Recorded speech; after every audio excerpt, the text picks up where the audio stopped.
Pedometers were just the beginning. In the meantime, the trackers not only measure vital signs, but are often also equipped with smartwatch functions. We start with the overall rating of 4.3 out of 5 stars. A Xiaomi Mi Band 7 at the time of the test, the price was around $45. Mi Band 7 in the test, the darn 7th year.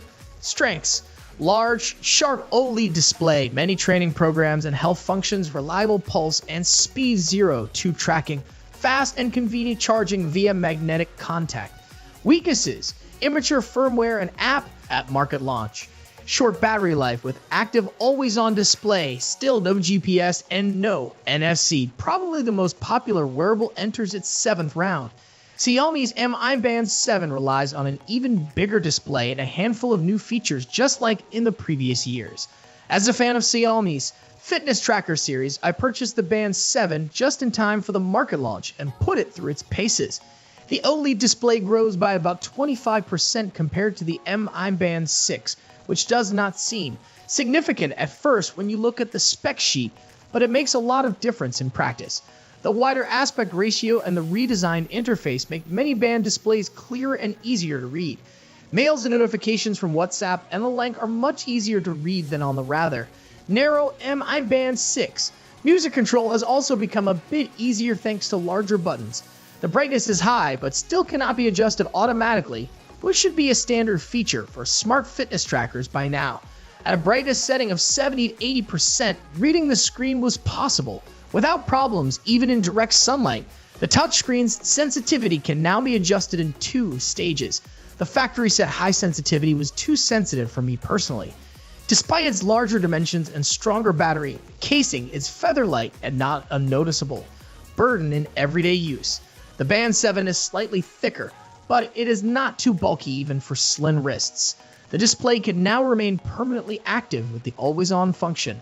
The watch face is simplified after a few seconds of screen activity and only white text is displayed. The always-on function is deactivated X-Works. When the option is activated for the first time, the wristband warns with a text message that the battery life will be greatly reduced as a result, which also proved to be true in practice. Dozens of watch faces are available ex-factory via the companion app Mi Fitness. You can also set your own photos as backgrounds, but unfortunately, the color of the time cannot be changed unlike the predecessor app Zepp Life.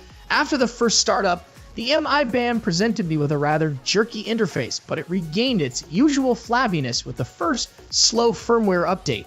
The fact that Xiaomi once again requires the installation of a new companion app for the new Mi Band was also surprising. After Mi Fit and Zepp Life, the new app Mi Fitness is now the third reinvention of the wheel. From a purely functional point of view, hardly anything has changed, but a lengthy transfer of the old data from Zepp Life as well as the new registration with Xiaomi Fitness and the re-granting of a lot of permissions via a detour into the app settings of the operating system wore on the nerves and made the setup process the most cumbersome in the Mi Band world so far. During the first forays into the app and the nested yet clear menu of the band itself, I noticed a few annoying setbacks. For one, notifications from WhatsApp and co display significantly fewer emojis than before. Secondly, there were annoying delays in music control as well as short thinking times when activating the display. The app icon for WhatsApp also looked like it had been run through a whisk. The teething troubles of the Mi Band 6 were gradually solved by frequent firmware updates.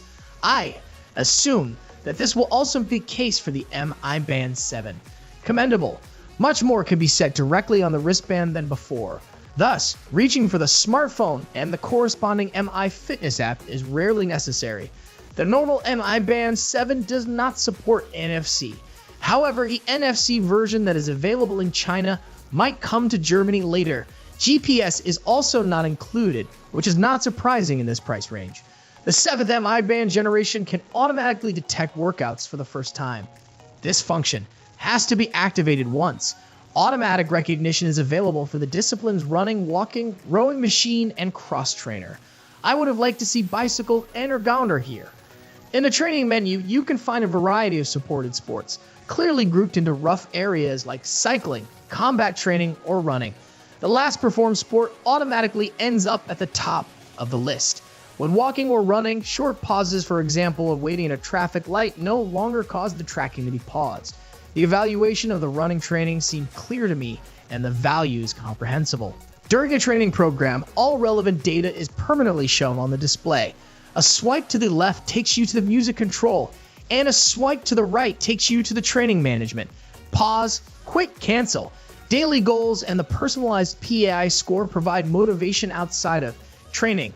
The Mi Band 7 can now also permanently monitor the blood oxygen saturation. With the predecessor, this was only possible manually. The band can also send a warning notification when the SpO2 value is in an alarming range. When it comes to the battery, I was mainly interested in how long the Mi Band 7 would last with the new always-on feature. For this purpose, I started a stress test. Display always active between 7 a.m. and 10 p.m. Display brightness approximately 8%. Permanent pulse monitoring. Automatic interval selection. All-day monitoring of blood oxygen saturation. SpO2. Notifications from all imaginable apps. A 1-hour training session. Running.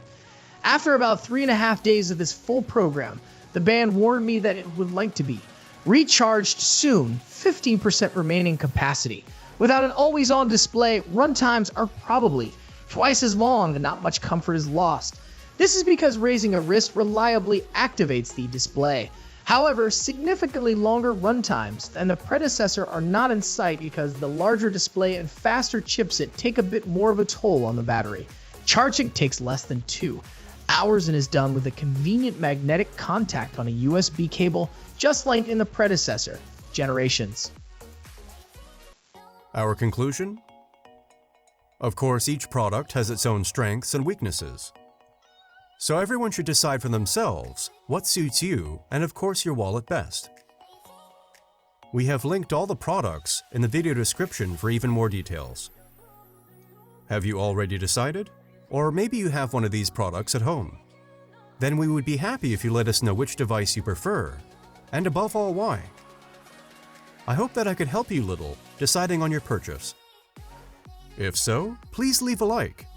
And don't forget to subscribe to the channel and click on the notification bell. That would really help us and the channel. Thanks for watching and see you very soon. Goodbye.